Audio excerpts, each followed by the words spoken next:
Om Shanti Shanti Shanti. My esteemed friend and very eminent yoga professional, scholar, professor in the Department of Yoga and Human Consciousness, Mangalore University, Professor Krishna Sharmaji, and all the faculty members,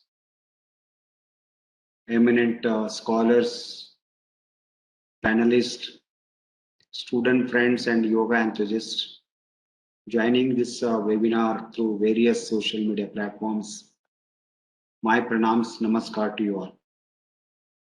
At the outset, I thank and congratulate Professor Sharmaji for inviting me to share some of my views on yoga in general and teaching methods in particular.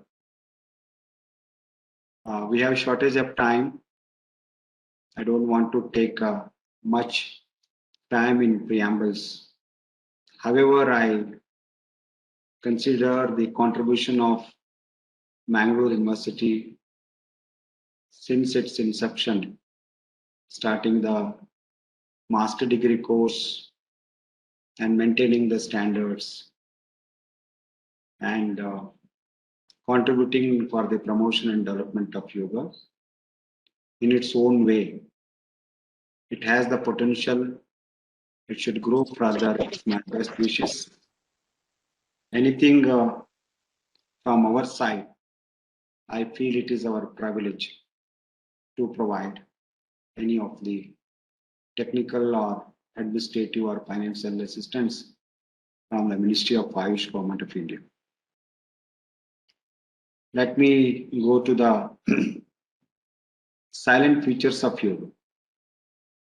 Spirit is the essence of man, and spirituality is the essence of yoga. If a yoga teacher is not spiritual in nature, he will not be a good teacher.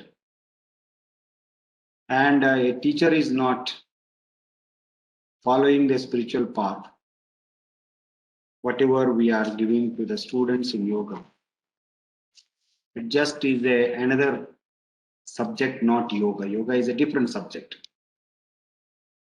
Therefore, today I am concentrating only on, without explaining the methods of teaching much, but I am concentrating more on our concepts and role of yoga teacher and the students, what type of attitude and methods we should adopt while learning and teaching yoga.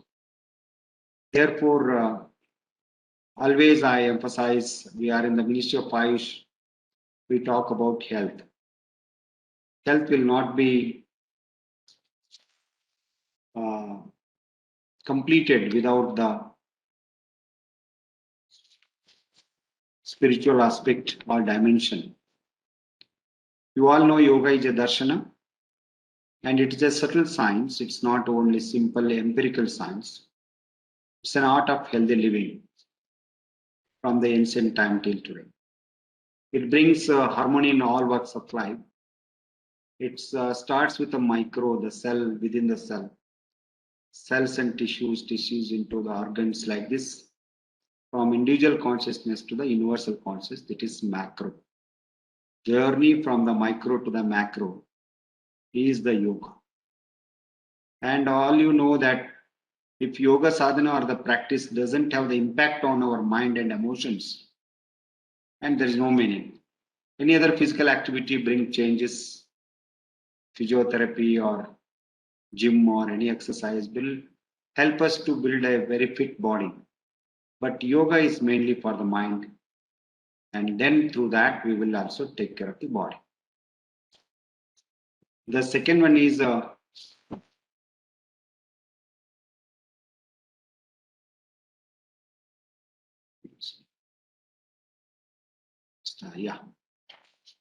there are many definitions of yoga. But I understand yoga like this. You know, Sankhya has explained about Tapatraya, Dukhatraya, Adibodhika, Adidaivika, Adhyatmika. Yoga says it's ignorance or avidya is the root cause of all our sufferings or the kleshas. Therefore, if you see all the definitions, samatvam yoga uchyate, yoga karmasu kaushalam, mana prashamanopaya, yoga chitta vritti nirodha, many. But what I understood yoga, the teacher shall understand what exactly we would like to. That complete cessation of all kinds of suffering and its root cause, the vidya or the ignorance, is called freedom or liberation. But freedom comes with responsibility. So yoga gives us freedom, but it also desire to have a responsibility. That experiencing that freedom with responsibility, that spiritual discipline, which leads to such a responsible individual or such a freedom, in my opinion, that is yoga.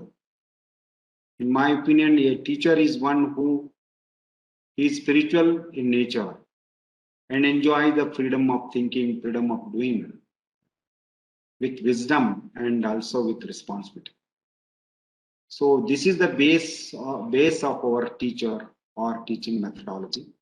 That's why I put this one.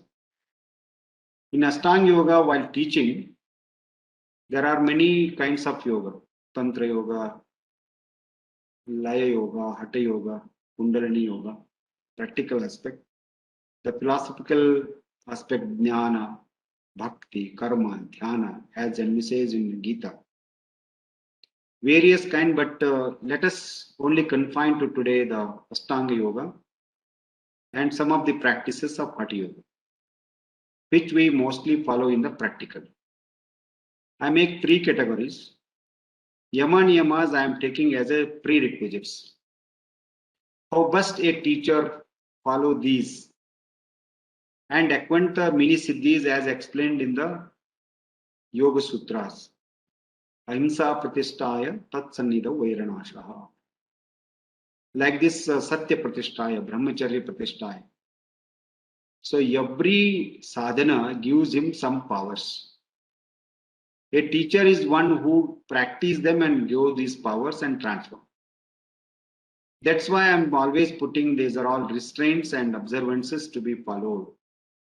I put them as a prerequisites or they are our quality control.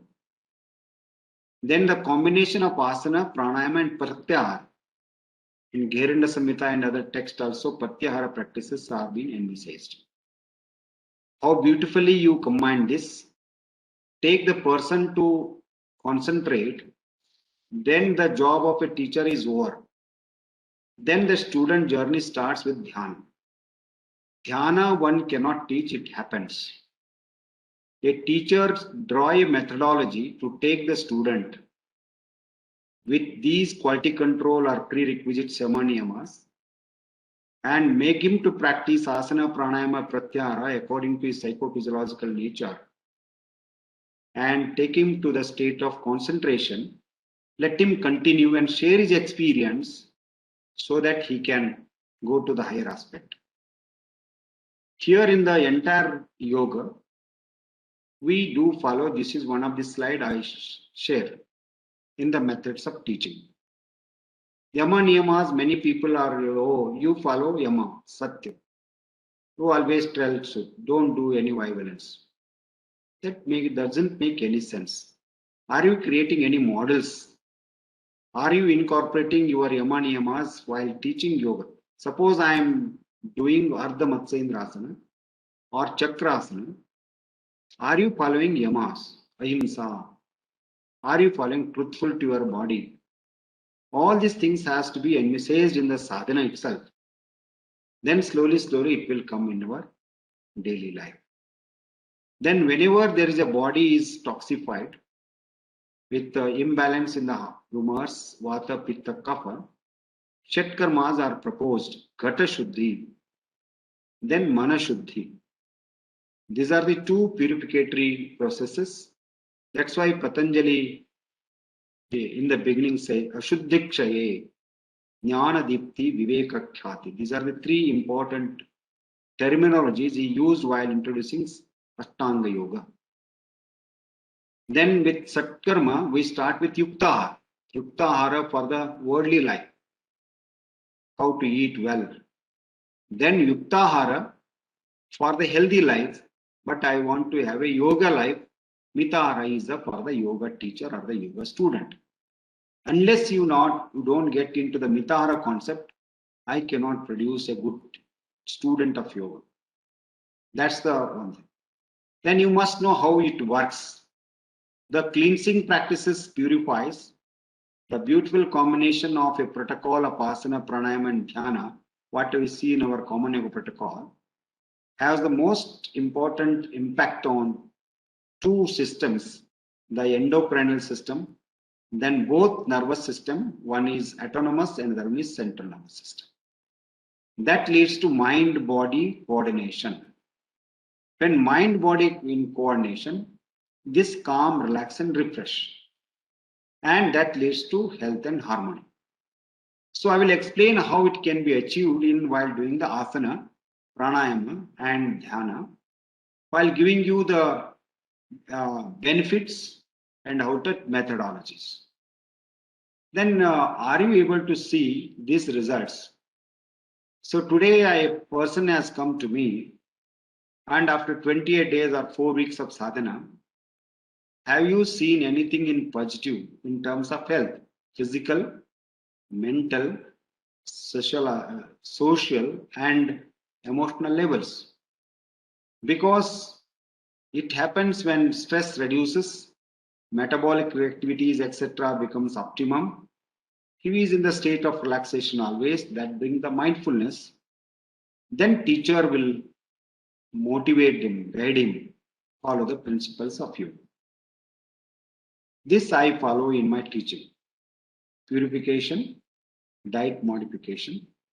These are the methods of when you start the class, are purification guidelines have been followed or not. First you come to environment, then the external, internal, then the body, external, internal, then the mind, how we can manage purification, shaucha or shodha. Then diet. Many people we forget about the diet and its impact on our teaching and achievement in the yoga. Always I emphasize why people used to ask to practice yoga in the early morning, empty stomach, and all these things. I'm not going into the detail. These are the principles we are telling, but have you taken care of this? Then asana. There are methods of asana. Patanjali gives Stiram, Sukham, Prayatna, Shaitilyam like this. But in Yoga Rahasya, in Hatha Yoga, what are the principles, prerequisites for practicing asana, prerequisites for pranayama? Accordingly, breathe modification, relaxation, take it to the concentration. Once dhyana happens, there is a behavioral modification. So a good teacher assess this entire assessment by his behavior. Where is he falling? Will he need more purificatory processes? Will he need more dietary instructions? Will he need more postural modifications? He will go. Because a teacher is a first in Kulavarna Tantra, Kularnava Tantra, and it has explained 6 types of role of a teacher. He is a preraka, he is a instructor, general. He creates the interest in the student. He is a Suchaka, indicator. He is a Vachaka, explainer. He is a Darshaka, he shows the details. He is a Sikshaka, he is a teacher. And he teaches the education. And he is a Bodhaka, illuminator. Yoga instructor is an illuminator who have all the earlier 5 qualities. Preraka, Suchaka, Vachaka, Darshaka, Shikshaka. Then he is a Bodhaka, Yoga Bodhaka. I'm very proud that I'm a teacher or I'm an instructor of yoga. Therefore, in the entire my National Institute, I give more prominence and importance to the yoga instructor. They are the building blocks. We may have the scientists, doctors, professors, They teach wonderfully, but instructor makes your life. That's why these are the things. I will not go into the details. What are the teaching methodologies we have to adopt while teaching the kriyas? Just I'm putting. Most important, Neti, Dhoti, Kapal, Bhati are the need of the hour.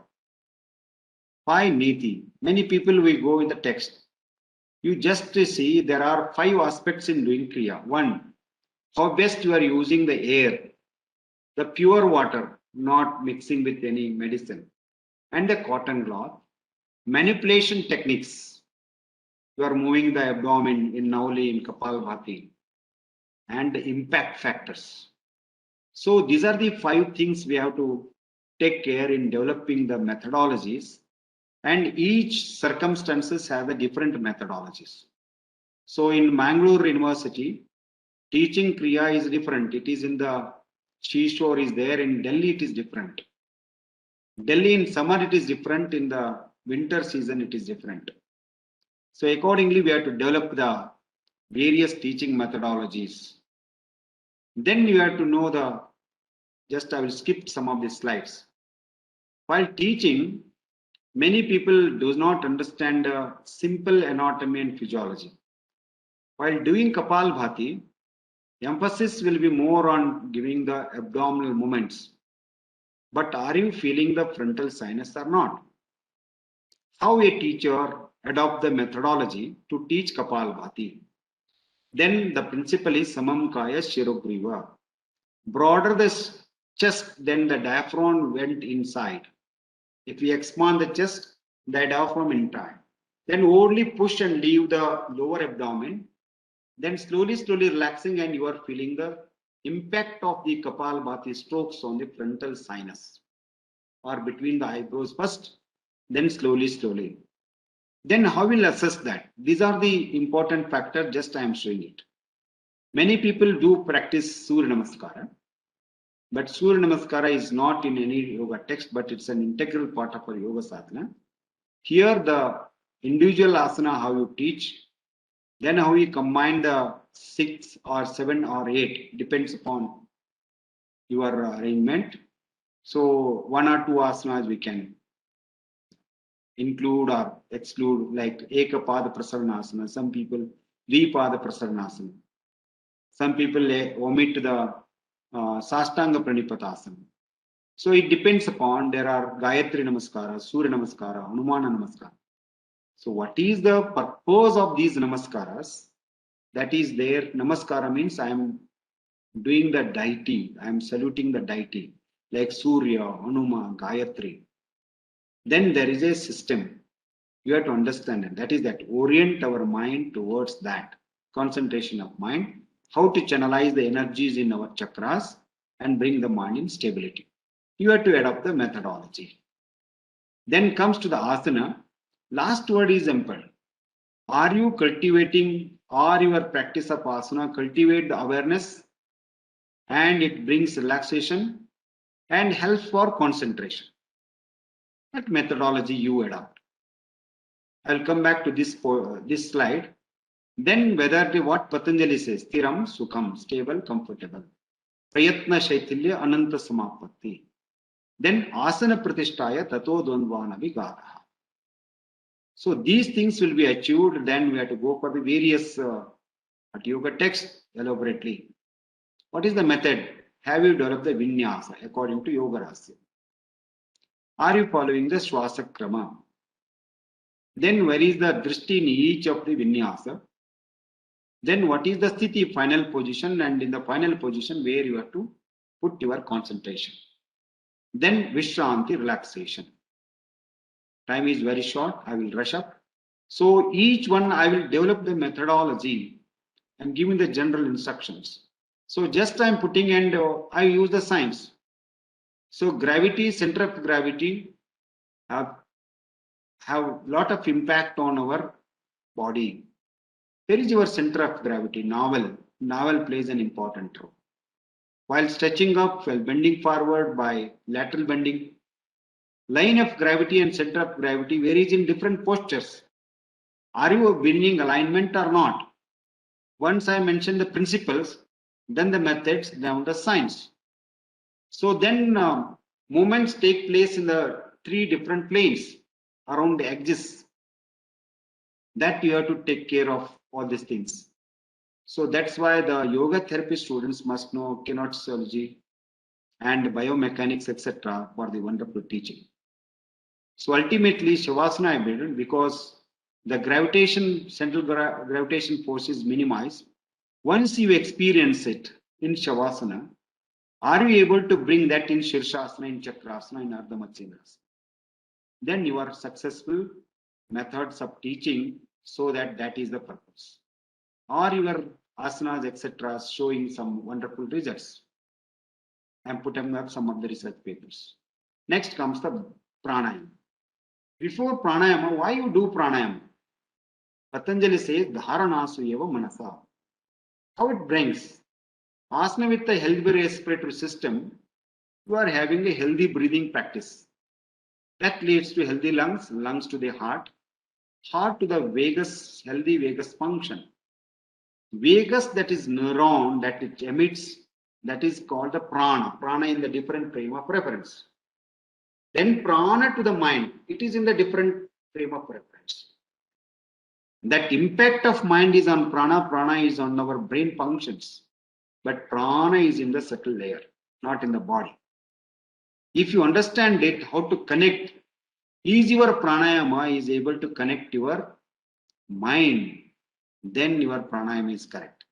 That's why we show with Anulom Vilom or Nadi Shodhana, Shitali Pranayam, Brahmani Pranayam are majorly 3 important pranayamas you included in your.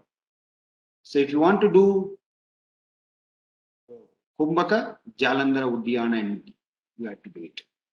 Then convert them and just skip up. Then I developed the how to take breathe, how to expand, how to use the shoulders, how to create the vacuum, all these things, and how to contract your anal muscles, navel fluxes, and how to increase the length of breathing and retention without any effort. All the technologies has to be properly adopted purely on the basis of science. As shown up these things, chest wall, pleural sacs, etc. I'm showing it. Okay, so I think so. Time is short. I'll do. Then comes to the meditation. Meditation is the core of yoga. Samam Kaya Shirogriva, what type of sitting posture you adopt. But always I take care of 2 things, 3 things. One is always I emphasize first diet. Are you advocating, are you taking him to yoga meditation? I check with the diet. Second one is their body position. Third one is their breathing. Are they being aligned? Are you able to channelize in the central nadis? Prolonged inhalation and exhalation through left and right. Anulom Vilom Pranayam. Then it starts in the center. Then you are ready for the Ashtakumbhakas. Not like that. Then only you can perform Ujjayi, Shitali, Brahmani. What are the measures for that? Then I am taking again the help of my physics knowledge. The generic meditation sitting posture, how it should be. Then all these things I have taken care. Where is my gauge? Okay, I put up some of these things. Kindly see, am I getting the results? One is heightened theta and alpha activities, which are associated with my relaxation, creativity, semantic memory, attention. I give this measure it with our questionnaires and present it in a research format. But you can see observe the subject and this. Are they cortisol levels are being reduced, balance in the dopamine and atomic nervous system, and have you able to elevate the stress and anxiety in a person? These are all the measures. Then ultimately, have you adopted your teacher is first? Ahara, vihara, achara, vichara. Yukta ahara, viharasya, yukta chestasya karmasu. Yukta swapnava bhodasya, yoga bhavati dukkha. We all know the Gita says. These are the 5 principles. Then have you managed the mental health risk factors at the individual levels? Social economical determinants while teaching yoga, environmental factors, infection disease, pollutants, other gains, especially in the COVID-19 conditions. Are you able to do that? That's the thing we have to manage in the methods of teaching. Then I am putting the all these things. I'm putting these results in the methodology. So I'm measuring everything. Then it comes to the cognition, emotions, physiology, physical body, then community well-being, how it is going to help, then how it is have the impact on the stress and its management, then mechanism I have to develop from the Annamaya Kosha, Pranamaya Kosha, Manoprayasha. Are you bringing the harmony in the body, breathe, mind, emotions, using our three philosophical schools, Jnana, Bhakti, Karma. Karma means selfless action. Bhakti means it is unconditional love. The Jnana means Nitya, Anitya, Vastu, Viveka. Are you incorporating these three principles in Asana, Pranayama and Dhyana? Majorly we are teaching these three. Bandhas, Mudras, Surya Namaskara, Kriyas are optional, or we are using them as a subordinate. But three practices, are you using these three philosophical concept of Jnana, Bhakti, Karma? That's how we will get what is the future? Active, flexible body, calm mind, positive emotions, always action and relaxation. He is happy within. That's why I quote in Kanka, many people are Kannada. ಎರಡು ಕೋಣೆಗಳ ನೀ ಮಾಡು ಮನದಾಲೆಯದಿ ಪರಗೋಣಿಯಲ್ಲಿ ಲೋಕದಾಟಗಳ ನೀನಾಡು ವಿರಮಿಸೊಬ್ಬನೆ ಮೌನದಲ್ಲಿ ಒಳಮಯನೆಯ ಶಾಂತಿಯಲ್ಲಿ ಶಾಂತಿ is Ananda ವರಯೋಗ ಸೂತ್ರವಿದು ಮಂಕುತಿ. So we have the transcendental life and worldly life. We do all these things in the worldly life. If a teacher is not established in the transcendental or the bliss, he will not take the student to that state because he's not experienced that. Therefore, experience is most important than experiment. The teacher should experience, transform that experience based on the traditional principles and concepts and also on the modern medical findings. This is way how you develop. On this basis, Honorable Prime Minister Sir has announced the Yum Yoga app. It's a wonderful initiative done by our institute as the privilege of WHO Center for Traditional Medicine Yoga. It's the only one in the entire world. Professor Sharma is also part of this working group. Then we are making many of the outcome based. Like this, the whole world looking at India. The proper methodologies and practice, teacher centering and student oriented teaching is very essential. That is the need of the hour. Thank you for the opportunity. Jai Hind, Jai Bharat. Om Shanti Shanti Shanti.